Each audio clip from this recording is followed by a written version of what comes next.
beaming from Pacific Junction Hotel to Earth. Girth. So this is very exciting.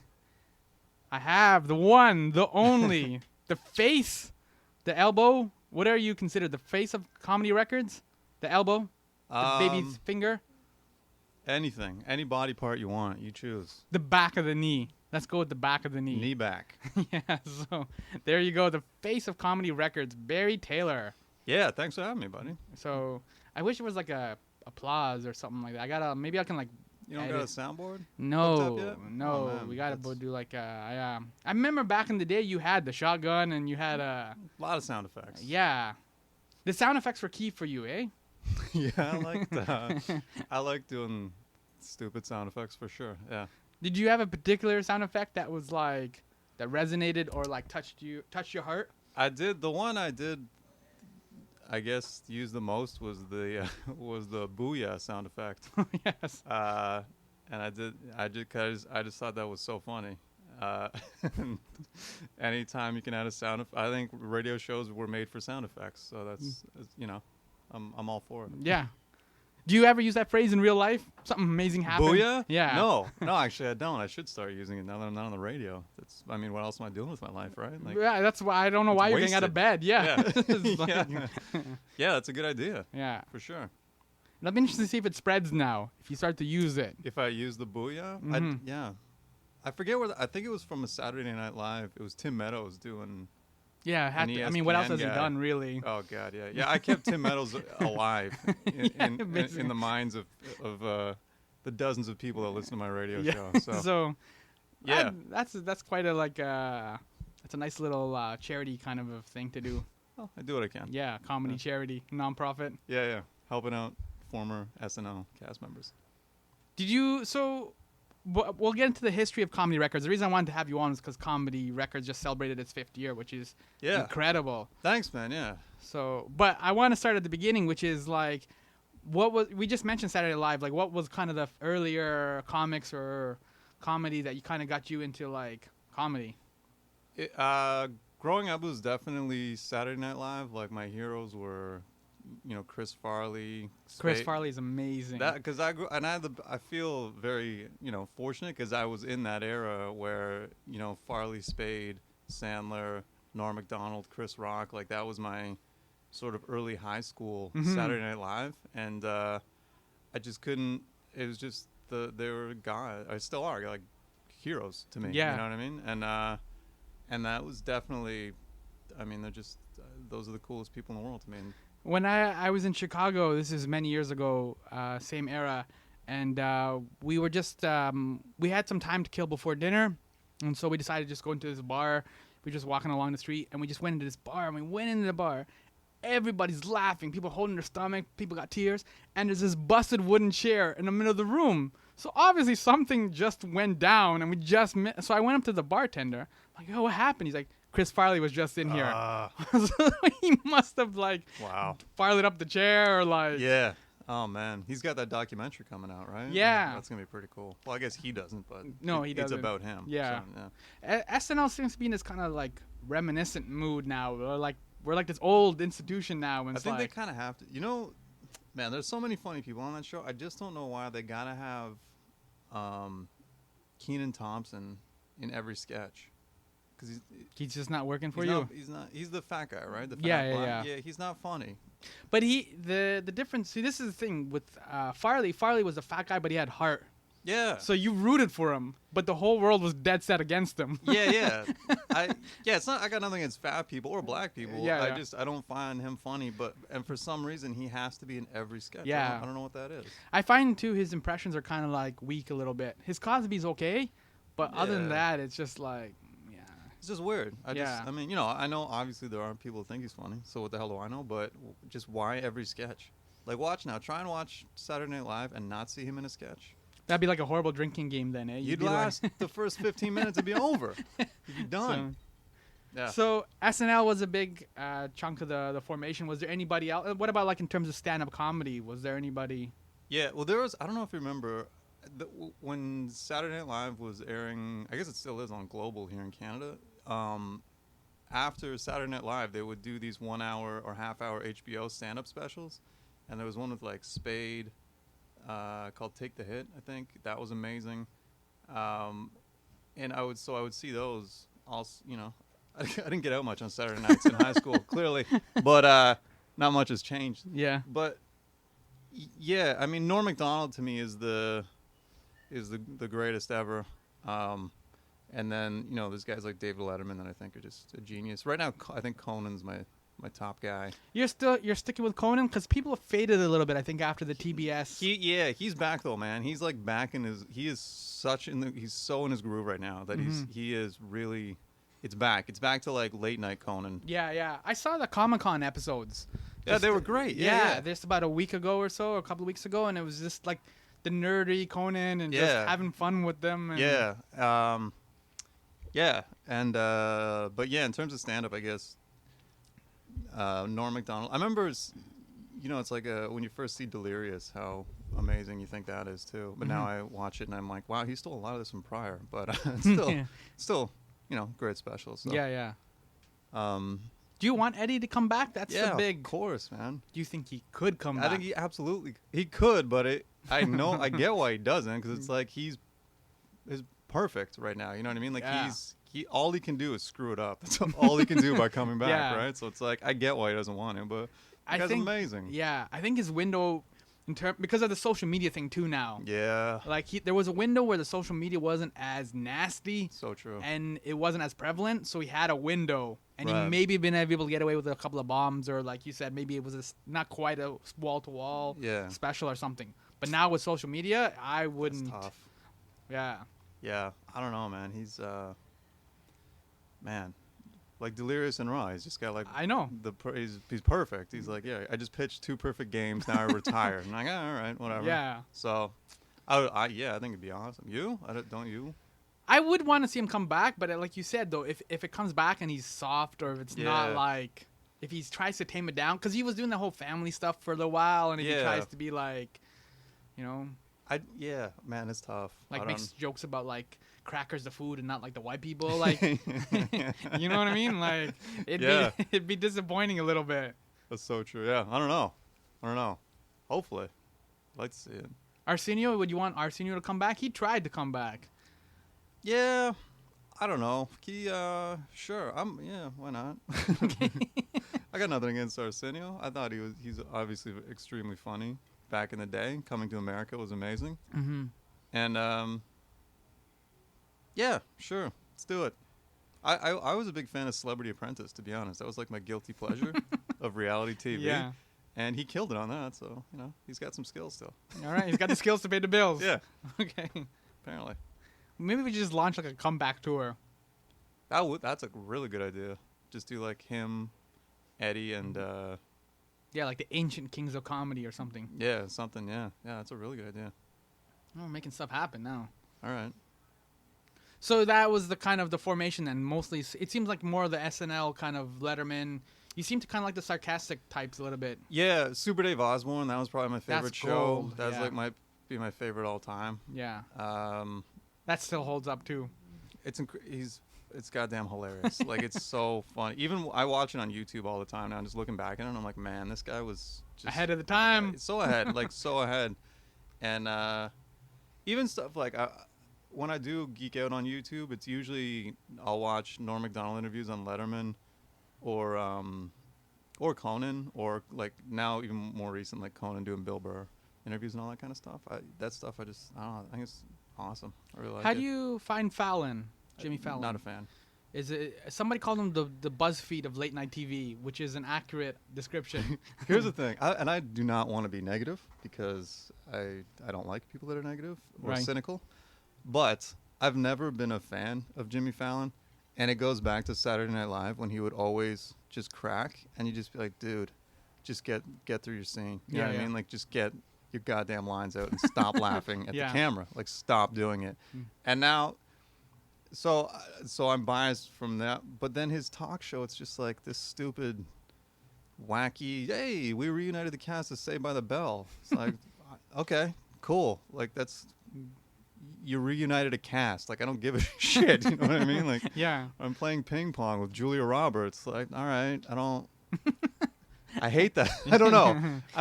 I'm not. Just no. empty calories for you. It's just I just don't think he's he's obviously extremely talented. I just don't think he's funny. But the point you made about him on Saturday Night Live is a valid one, though, because when you talked about like Sandler and Chris Farley and what those guys are trying to crack each other up. So hard. And Sandler, the only time he really ever broke was that one when he was playing Farley's husband. Yeah. And he barely cracked, and you could tell it bothered him. You know, like those guys were like working so hard at not doing it. And it was just, I think maybe it's because it's like, especially on Saturday Night Live when it's the weaker sketches or whatever, when someone cracks, it kind of gets that token laugh from the crowd. So it's kind of like you're cheating almost, you know? Yeah, what I mean? yeah. So you're just like, dude, like earn it, you know? Yeah, like stop it. But that's what made the comedy so good is when they're trying to one-up each other. Yeah. Like the Farley when he was the motivational speaker. Yeah, and Spades covered his mouth. Yeah. But like that's everyone's losing on that one. Exactly. Right? But they were trying so hard not to, whereas like Fallon's like, well, look at me. I'm breaking character here. Yeah. Just like, oh, God, again? Like, now you got to rebuild that fourth wall again. Yeah, right? Like, I don't know. But I'm in the minority because that show is extremely successful right now. Yeah. So. Are you expecting big things from Stephen Colbert after he takes over for Letterman? I don't know, man. What do you think? Yeah, that was such a weird choice. I mean, I didn't see that coming. I don't know.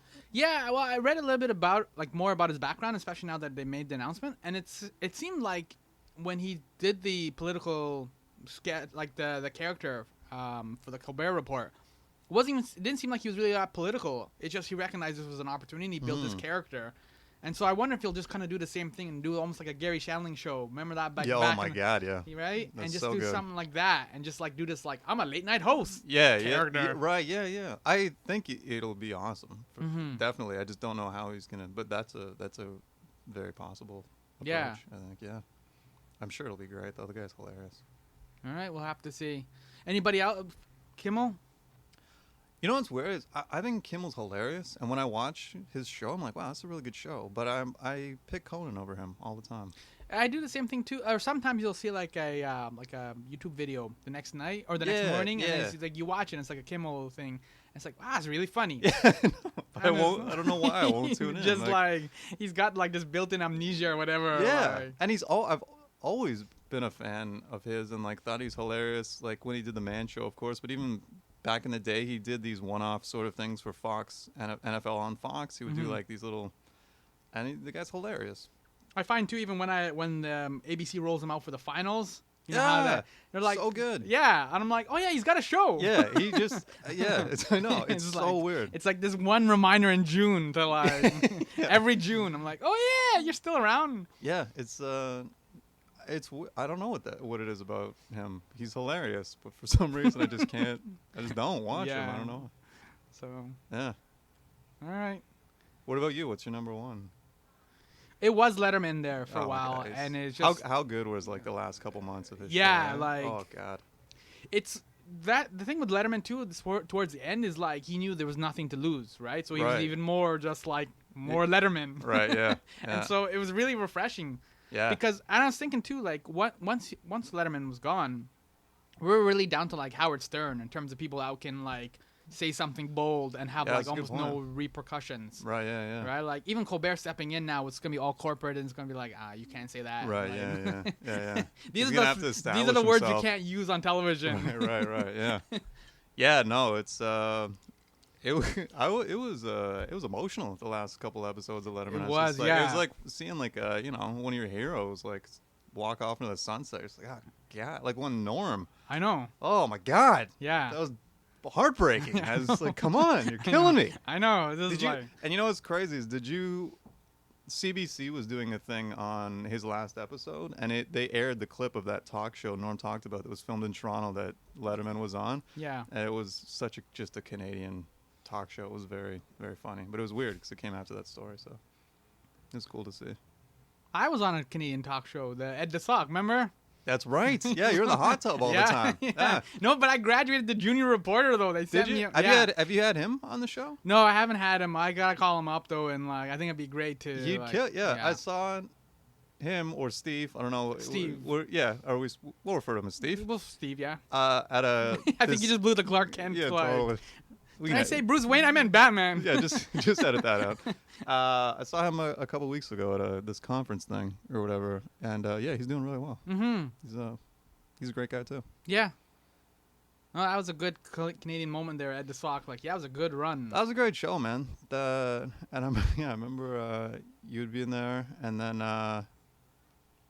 he'd have the who's the guy with the Irish accent or the English accent? Oh, I don't remember that guy, but I remember the yeah, because it was the wife too. I came in with the wife. That's right. Yeah, yeah. They do a lot of stuff together. I mean, obviously they're still married, but yeah, that's better because you just keep the money in the family, right? Yeah, so true, so true. Yeah, but no, I graduated junior reporter, and they sent me to like the Playboy golf tournament, and amazing. Yeah, I got to interview bunnies and stuff like that. So wow, get them on your show, buddy. Yeah, I know we need to go back to that.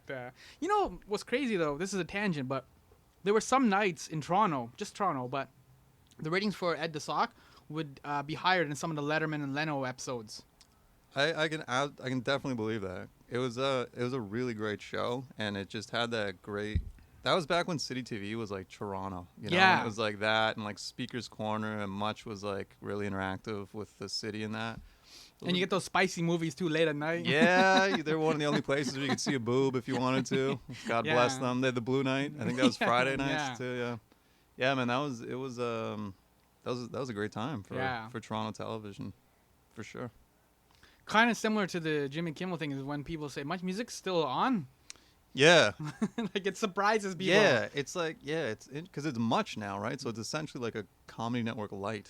Yeah. Where it's like I don't even know if they. But MTV Canada tried to do the same thing too, and just like. Is MTV Canada still around? That's a horrible. I don't know. Yeah. I don't even know. But I remember they had that show where like a whole bunch of people would sit around on a couch, and then they would just talk about like the current like. Right. Pop culture events or whatever. Yeah. And that was MTV Live, wasn't it? Darren Jones hosted. Yeah, Darren Jones. He's a hilarious Canadian dude too. Yeah. Yeah. Oh well, here we are. Canadian entertainment, right? It's the goddamn struggle. That's the motto. Yeah, I think so. All right. And so, you're this kid now. You're staying in Saturday nights. You're not going anywhere. You have no friends. No. Yeah. Right. And you start getting to all this comedy, whatever. And then I guess that when did you think that you could start to do this? Like you could tell jokes and like, is this thing on? Yeah, I remember I've always been very quiet. I'm very shy and very sort of introverted. And I remember wanting in high school to be a stand-up comedian and try stand-up comedy, but just terrified, right? So I'd go a couple times to check out the amateur night and see people and think if I could maybe hang with them. Most of the time I couldn't, so I didn't. But then that was sort of the reason I got into radio, was that I thought maybe that was sort of my way in to that world, was because I could sort of formulate like a not a personality, but I could persona. Yeah, I guess, but I could really work on my shtick. Yeah, more or less, and build it up in radio, and then from radio parlay that into stand-up comedy, and then fame and fortune.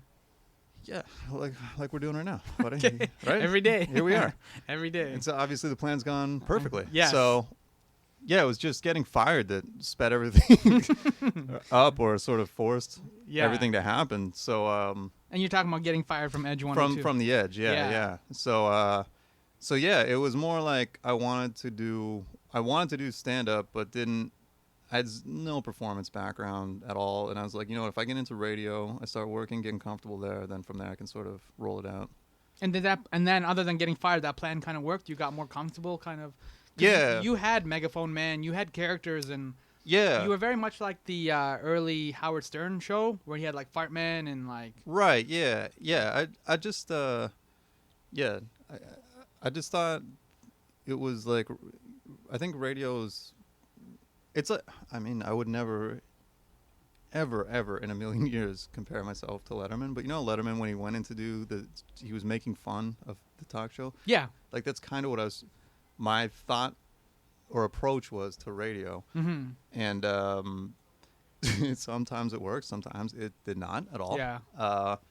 But that was kind of the way, I wanted to try it, and then from there, go go into more stand-up. How do you know it didn't work? Because the radio, obviously, that's the bad thing when you tell a joke on radio. Yeah, it's yeah. Like Hey, you know what's funny though? It's a bad thing, but it's also a really bad thing if you're trying to get into stand-up because you don't know. You have no idea if it works or not. So sometimes you get this false sense of confidence, and you're like, "Yeah, I am funny," and then you go out and try and do like a 20-minute set, and you eat dick for 18 minutes, and you're like, "Oh, I'm not funny at all. I just, I'm allowed to be on the radio. I'm not there because they need me on the radio, you know." So yeah, it's good and it's humbling, I guess. You get paid on radio no matter what. As long as you play Nine Inch Nails. Yeah, right. Like, yeah. If you tell a joke hit or the stop sets, get the CanCon in, you're fine. Yeah. Throw a crappy joke in there and see what happens. Doesn't matter if no one laughs. Yeah. It just moves on to the next thing. Yeah, exactly. So just give me the damn tickets. Give away a movie pass and shut the hell up. Yeah. So yeah, it was it was I mean, good and a learning experience for sure. Yeah. And so, did you start Comedy Records when you were at the edge, or was that, like you said, it kind of sped up, or? No, it was. I think it was about a year and a bit after. I think I got let go. I think in May of 2009, and then Comedy Records started in July of 2010, and it was just sort of. I wanted to build something that I could use as a platform to create shows and tours and stuff. Create a brand, essentially, right? Which is, I hate that term, but whatever. Yeah. But you need it. So it's sort of more about that than actual becoming a full-on record label kind of thing. You know, it was absolutely recording and putting out albums, but also using it to do live shows and tours and kind of have those complement each other. So over the 5 years, how many releases have you guys had? It's interesting. Like right now, I think we're about maybe 15.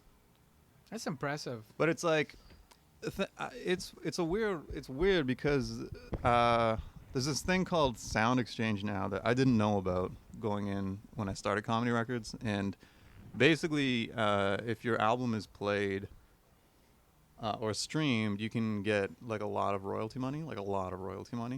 So it kind of blew up where every comedian wanted to put out an album. Didn't matter if they'd never headlined before. And I was very scared of, like, I'm always about less is more. I don't want to put out stuff before people are ready, you know what I mean? Because it's just like, because then it's there forever. Like, it's not going anywhere, right? Yeah. So nobody likes those cakes you pull out of the easy bake oven before. Exactly, right? But the light and the ding goes off. Yeah, but the comedy in Canada is so cutthroat. Yeah, it's just so underappreciated, I guess. Like, there's not very many Canadian comedians that don't have a second job in this country. Even ones that you see at Just for Laughs and that, a lot of them also have bartending jobs or something, right? So an opportunity for money like that to come up, people are jumping on it, which I totally get, but I was just like, I'd rather hold back and not put out as much as possible, and I don't know, maybe long term that'll work out better than trying to cash in on all this crap now. So yeah, long story. We don't have a ton of releases out, but we're starting to do more stuff in the US now, which is definitely going to increase the amount of albums we put out for sure. Are the Americans still receptive to Canadian comedy? Because I mean, Canadians have been going there and been killing it, from like Jim Carrey to like Kids in a Hall to like it's a rich legacy. Yeah, it's interesting. We'll go down to New York and do a show, or we're doing a show in Miami this Friday. Oh. Yeah. But it's interesting because we'll go down to these like clubs like Center Manhattan, like the mecca of comedy, right? And we've all, at the very least, kept up, but if not, usually done as well, or, you know, in some cases better than the Americans there. But it's just because it's just so tough in Canada that you have to, like, especially in Toronto, it's so concentrated, and it's like a, you know, training for the Olympics here, and then you finally get your shot, you go to the US, and Canadians do well, definitely. It's like a walk-on in the States. A lot of Canadian comedians could walk on to a top 10 U.S. college comedy program. That's the bread and butter right there. That's the dream, right? Yeah, we're playing in bowl games all January for sure. That's amazing. Yeah, it's crazy though. Yeah, I mean, there's just so many great comedians in Canada and Toronto specifically that it's just trying to get them down there. So what makes a great comedian, Canadian or American, then, from your? I don't fucking know. Because you're looking for something, right? Obviously, like you You said. can just tell though. You know what I mean? Like you work with bands now. You see a band, you're like, yeah, they're good. It doesn't. They have it. Yeah, exactly. And I don't know what. That's I guess the one thing I think I'm pretty good at is I can see it in other people. You know what I mean? You're like a comedy A&R man. Yeah. I don't know something, but I can. It's weird. I mean, it's not. It's an odd thing, but there's just so you can just tell. You know what I mean? I don't even know how to explain it. It's like, oh yeah, that person's gonna blow up soon, kind of thing, and a lot of them do. And so, how is the community that you formed with Comedy Records? Who are some of the guys you have, or girls too, on the team? Yeah, there's a bunch. We've got K. Trevor Wilson. He just destroyed at Just for Laughs this past weekend, and like he got a Conan taping. He's gonna get a Conan appearance out of it, and a bunch of U.S. clubs want to work with him, and he's just one of the top guys in the country, period. And that's all on him. It's not like we did anything. Like he did that himself, kind of thing, you know. But it's just we're lucky that we work together, kind of thing. Nick Reynoldson is hilarious. Yeah. Dave Marhaj, you know. Yeah, Dave's a good. Yeah, Dave's been doing really well. Yeah, he's actually moved to L.A. to Los Angeles. Yeah, so he's down there doing his thing. He's got a great Drake impression too. Yes, yeah. He's speaking MTV. He was on MTV for a while doing that Drake impression. Yeah. Yeah. And you and Nick, of course, do the Talking Raptors. Yeah, we got a Raptors podcast. Yeah. Yeah, that's fun. What do you think of the Raptors, by the way, all these off-season moves? Getting Carroll was really good. Yeah. I think that's going to help a little bit, but it still doesn't solve the bench, really, and it still doesn't solve the offense. This last playoffs were pitiful. It was sad. That was so sad. That was it was heartbreaking. There was no need for that. It was just... at the same time, I was kind of glad it happened because it just exposed how bad that team was. Yeah. Because at the beginning of last season, we're like, this is the best team ever. And yeah. They just went to shit after the All-Star game. So I think somebody slept with somebody's mom or wife or something. Like totally there's like one of those team things where just like after the All-Star break or whatever, there's like we're done. Something now. happened All-Star weekend. Yeah. Somebody slept with somebody. So, yeah. And it's like that's it. Like, yeah. No, for sure. But they have a lot. I mean, this year too is going to be hard because it's the All-Star weekend. Yeah. In Toronto for the first time outside of outside of America, and yeah. So they really got to get it. They got to do that, and then also they're going to have that new practice facility. I don't know if you've seen it when you drive up when you're driving east up the Gardner, you can see it. It's pretty impressive from the outside anyway. So, yeah, man, next year they got to get that Kevin Durant locked down. KD. Yeah. So yeah, but Steph Tolev, she's a comedian that just also just did really well Just for Laughs. She got a development deal with NBC in Los Angeles too.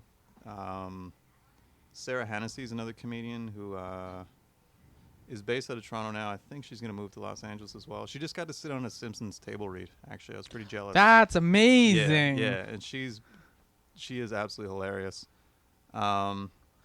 Would you want? I guess you would want to write for The Simpsons if you had opportunity. Like if it was Simpsons or South Park or. Yeah, those writing rooms terrify me though, man. I don't know if I could do it, to be honest. Like you sit around with all these genius writers and pitch ideas. Like Simpsons, especially, they get all the Harvard guys, right? Ah, man, I feel like it would just be the most demoralizing.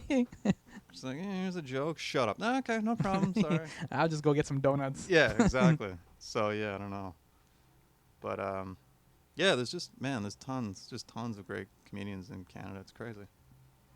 Why is it Canada? I guess this is the hard thing to answer, but why is it you think Canada's been able to create so many? Like, is it the maple syrup?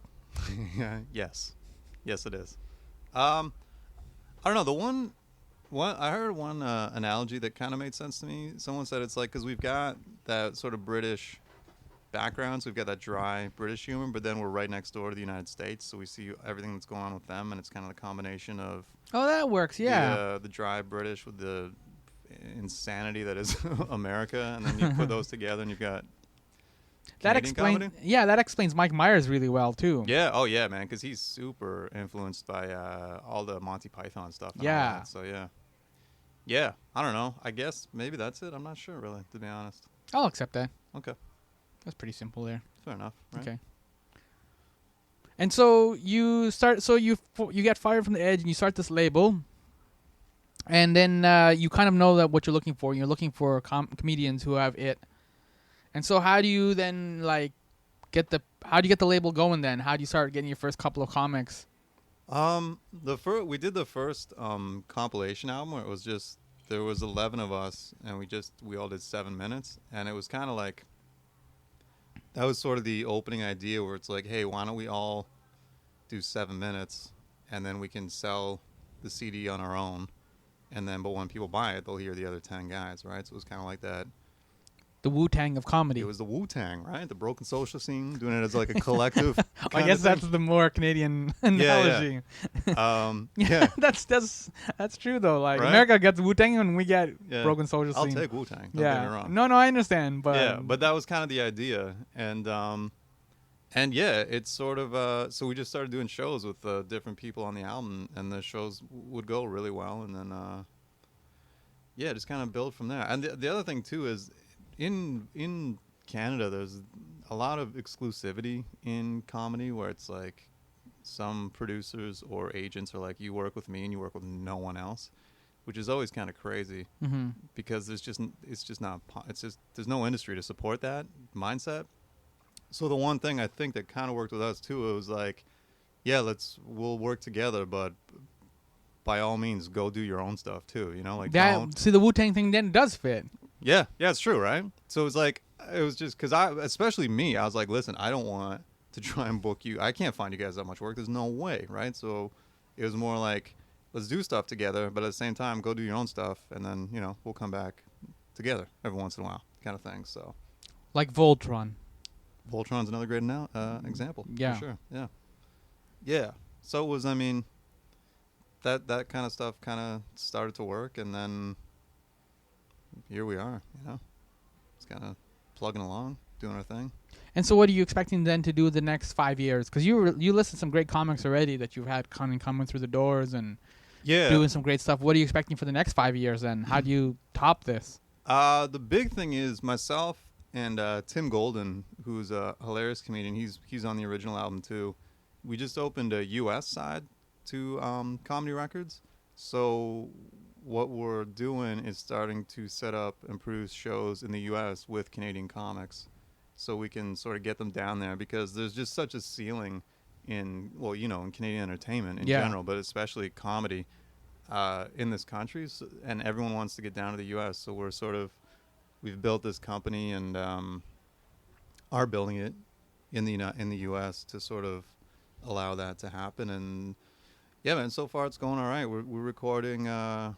We've recorded a comedian, a New York Comedy Club in Manhattan. We're doing that one in Miami this weekend, and then just trying to build inroads down there. And so far, so good, you know. Have you ever been to Miami? Oh yeah, buddy. Yeah, it's insane. You? Yeah, you can spot. Do you play Spot the Gold Digger? Dude, no. This is the most insane. So I was at the South Beach Comedy Festival in April, which was insane. Like Chappelle, Bill Burr, Hannibal Buress, Patton Oswalt, like just crazy. And then we did a tape. We did an album with a bunch of local comedians. So I went down there, and there's one night I'm going to meet a buddy for dinner, and it's in like I'm just walking through residential neighborhood like 5 at night, and I see this guy running around like clearly on PCP or bath salts or some shit, just whacked, right? And there's these cops, and they come and they stop in the middle of the road, and they get out of their cruiser, and they're just like kind of going up to the guy, and they're like, hey man, like, you know, you got to come with us, kind of thing. The dude runs, gets in the cruiser, peels out, almost immediately slams into a guy driving a U-Haul. It takes out the front half of the cruiser, so the airbags go off. He rolls out the driver's side, and the cops just run up and just start tasing the shit out of him. Before you know it, there's like 10 cop cars surrounding him, kind of thing. But it was like no one really cared that all this was happening, you know? It's like Florida. Yeah, it's like South Beach, right? Yeah, Like even when the guy stole the car, like the cop got on his little walkie-talkie thing, and he's like, oh yeah, he's in the he's in the patrol car now. And I was like, yeah, he's in the patrol car now, right? Don't they have a shotgun or something in there? Does this not bother you or whatever? And then I'm going and I meet with the friends who live down there later, and I tell them the story, and they're like, oh yeah, right on. So you saw a guy get tased? I'm like, what is? Yeah, like he stole a fucking cop car. Like, does that not? No? And they're just like, yeah, it's South Beach, man. It's like, all right, what a town. What a town.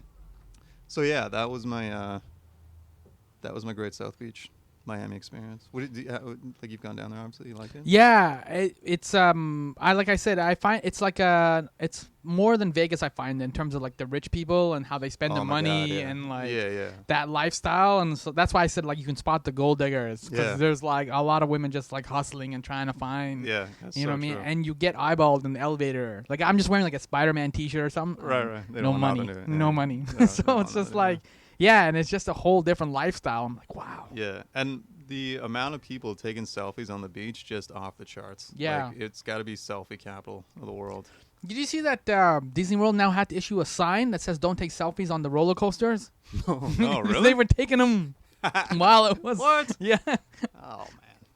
Florida, man. Disney just can't let us have any fun, eh? No, they just like they're crushing stuff like They're probably going to charge people now, right? Like, if yeah. you take a selfie, it's $20. Like, because they have those little cheesy cameras, right, on the roller coaster where like yeah, you can't cut into that. You know, man. Oh, man. And sometimes your face all obscured because somebody has his hand up or whatever. Yeah. Wow. Huh? Yeah, Florida, like you said. Florida, yeah. It's a crazy place.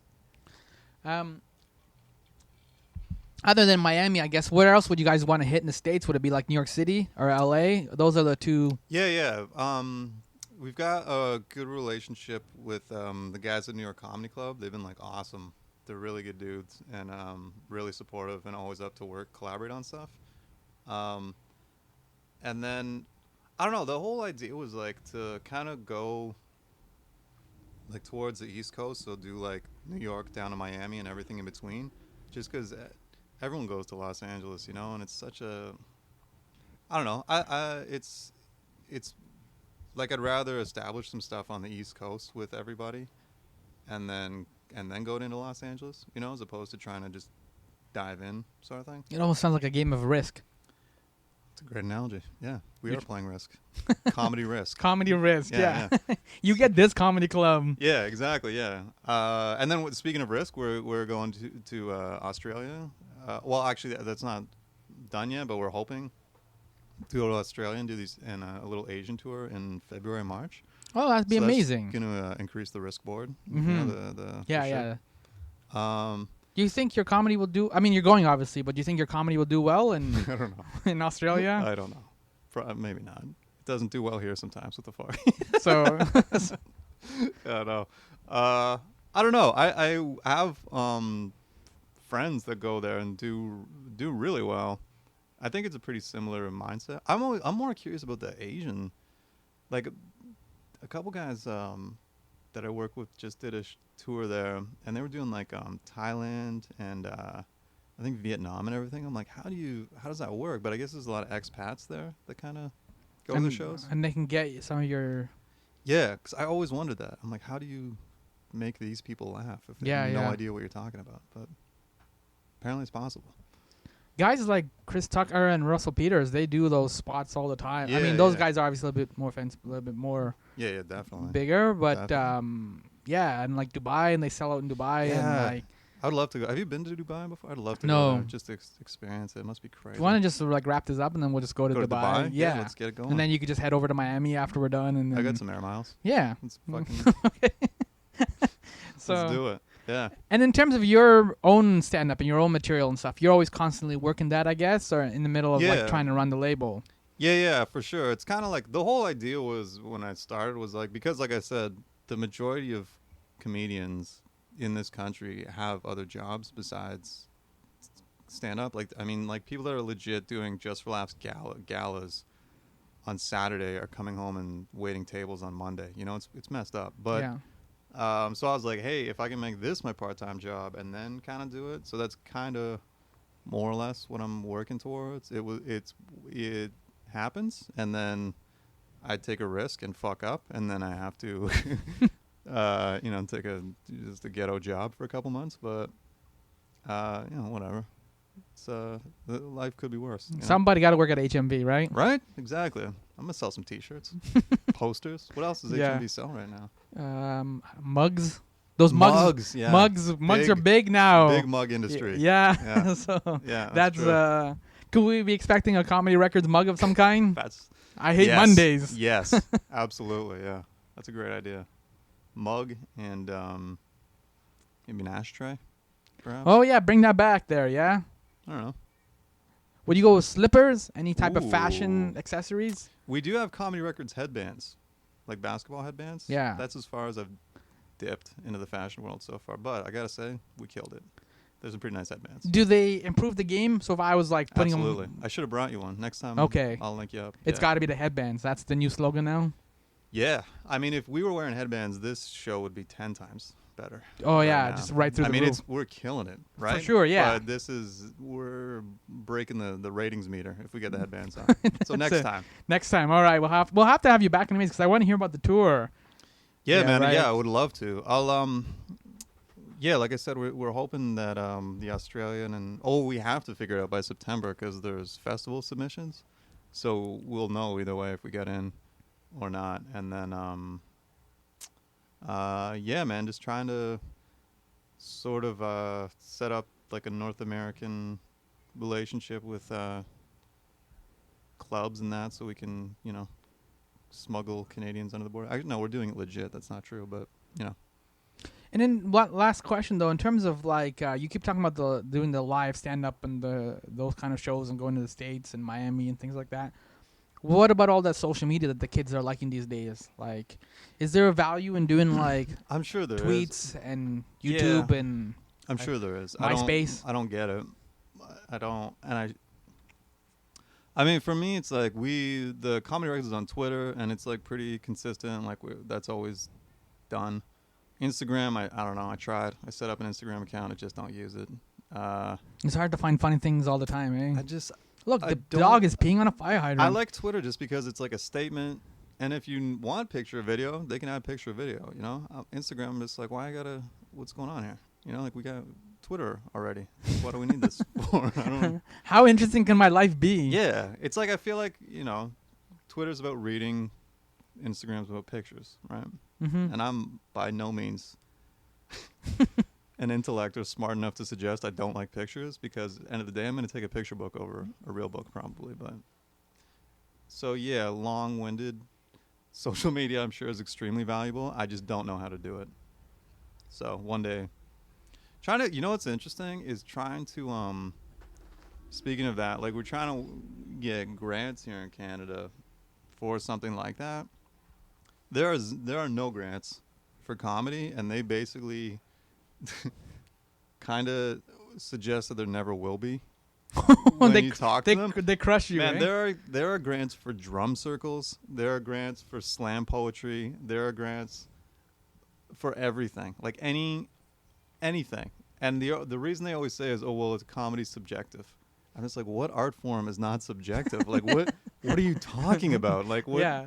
But the thing, even with comedy though, you can go, and if people are laughing, it works. Dude, that's it. If a comedian is selling out a theater, it's probably a good sign that they're successful, right? Yeah. Like it's like to suggest that there's no way they can support that art form to me is just mind-boggling. But hopefully, we're gonna change that, Sammy. We're gonna kick down that wall and be like, listen, if anything, comedians struggle more than any other art form in this freaking country, right? So they need the headbands. Thank you. That should be my opening line on the grant proposal. Listen. Yeah. We need some more headbands. There you go. And that's the thing. Comedy Records is the only Canadian label, right? Only comedy label in Canada, which is crazy because we talked in the middle about how there's all the Canada has this rich history of comedy. Yeah. No, it's not.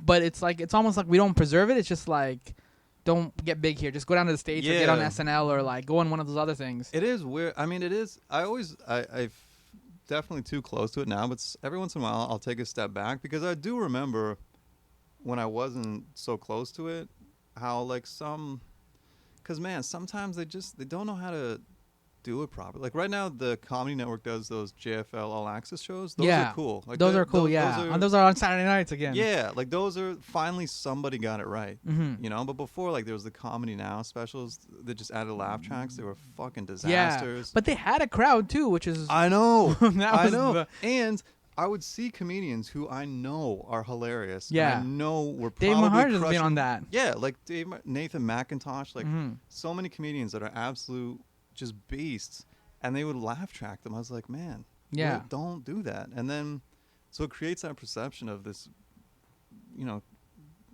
ghetto industry, whereas a lot of Canadians don't want to support it. But I remember back in the day, like I didn't support Canadian comedy, right? Because it's just like, what is it? Like Ron James? Like I don't know. I'm good. Yeah. You know.